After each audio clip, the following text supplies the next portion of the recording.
The rain did not fall gently that morning. It crashed down like the sky had finally given up. Cars rushed past. Water flooded the streets. Thunder rolled low and angry. And right in front of one of the biggest mansions in the city, a woman sat alone under a tall mango tree. She wore a faded blue uniform, the kind people stop noticing after a while. Her hair was soaked and stuck to her face. Her shoes were worn thin. Her hands shook as she opened a cheap plastic lunchbox. Inside was plain rice, a little stew, nothing more. The rain soaked the food. The rain soaked her clothes. The rain mixed with tears she did not bother to wipe away. She did not run for shelter. She did not complain. She just kept eating, like someone who had learned that comfort was not meant for her. That was the moment he saw her. The man who owned the mansion. The man whose gates alone were worth more than her entire life savings. And what he discovered next would break him in a way money never could. Before we continue, if you believe kindness still matters in this world, please like, comment, share, and subscribe to Tales by Nanya. One small action from you can help spread hope to someone who needs it today. His name was Raymond Hale. People called him a legend, a self-made billionaire, a man who turned nothing into everything. But success had hardened him. To Richard, money solved problems. Power earned respect. And emotions were weaknesses. The people who worked for him barely existed in his world. Maids, drivers, gardeners. They moved like shadows through his life. That morning, Raymond sat in the back of his luxury car, checking his phone, half listening to a business call. Then the car slowed near the gate. That was when he saw her, sitting in the rain, eating under a tree, like she did not belong anywhere else. Something about the sight unsettled him. He lowered the window. The rain hit his face. Cold, sharp, real. "Stop the car," he said suddenly. The driver looked confused but obeyed. Raymond stepped out. His expensive shoes sank into the wet grass. He did not care. The woman did not look up. She kept eating. "Mia," he called. No response. He walked closer. Only then did she notice him. She panicked. She stood up too fast. The lunchbox slipped. Food spilled into the mud. "I'm sorry, sir," she whispered quickly. Her eyes stayed on the ground. Her hands trembled. Raymond frowned. "Why are you sitting here?" She swallowed hard. "I'm sorry, sir." That was all she said. Then she bent down to pick up her food from the mud.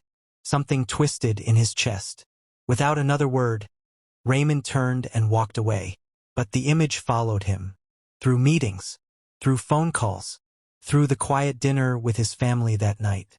That woman, that rain, that lunchbox. He couldn't forget it. Later that evening, he asked one of the senior staff about her. "She prefers to eat outside, sir," the man said carefully. "She says she doesn't want to disturb anyone."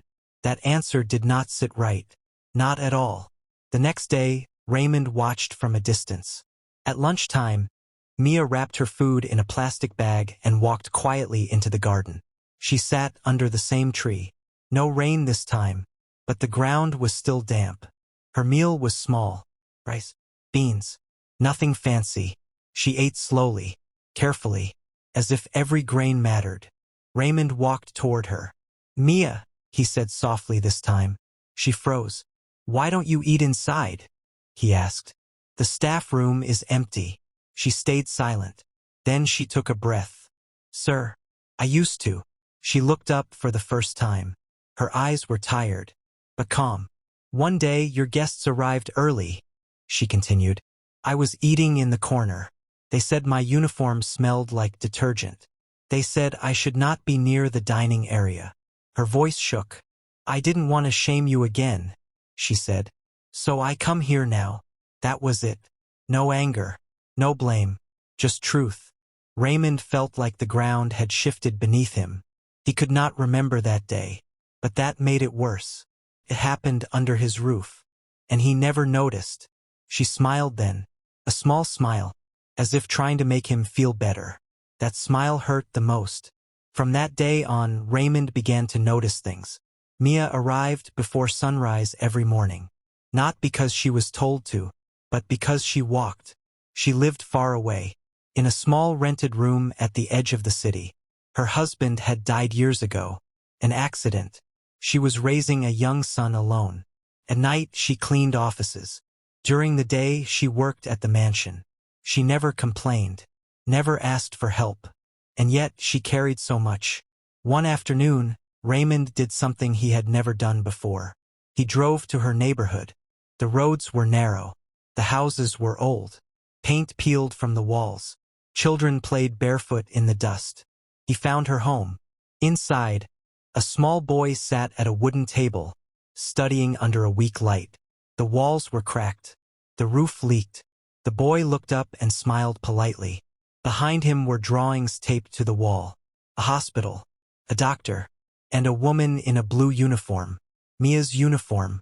In that moment, Raymond understood everything. That night, he could not sleep.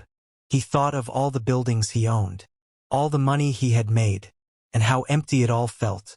The next morning, he called Mia into his office. She stood nervously. "I'm sorry if I did something wrong, sir," she said quickly. Raymond handed her an envelope. Inside was a full scholarship for her son, from primary school to university, and a promotion letter, with a higher salary. Mia's hands shook. Tears fell. "I don't know what to say," she whispered. "You don't have to," Raymond said. "Just promise me one thing." She looked up. Never eat in the rain again. The mansion changed after that. People smiled more, laughed more. Raymond learned names, listened to stories.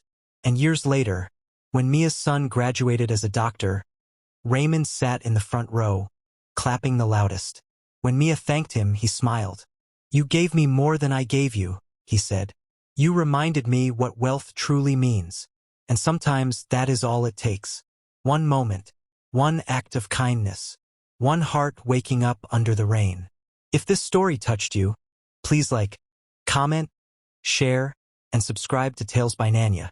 And tell us in the comments, what lesson did you learn from Mia's story?